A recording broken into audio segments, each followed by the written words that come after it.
Cening Narma kini kembali berurusan dengan polisi.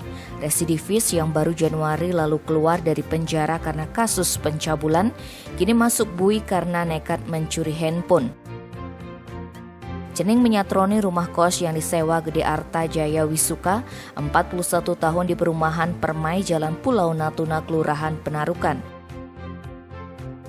Berdasarkan hasil penyelidikan unit Reskrim Polsek Singaraja pada Senin 8 November pukul 14 WITA berhasil mengamankan terduga pelaku di sebuah rumah kos di Jalan Samratulangi, Gang Kabaena, Kelurahan Penarukan, Singaraja.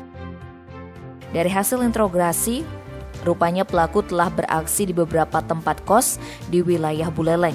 Kapolsek Singaraja Kompol Dewa Ketut Dharma Aryawan mengungkapkan tersangka telah mengambil 2 handphone di rumah kos Jalan Natuna, Kelurahan Penarukan pada 3 Oktober 2021, kemudian mengambil HP di kos yang sama pada 27 Oktober 2021.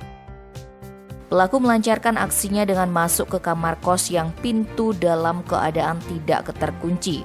Pelaku dijerat pasal 362 KUHP dengan ancaman 5 tahun penjara.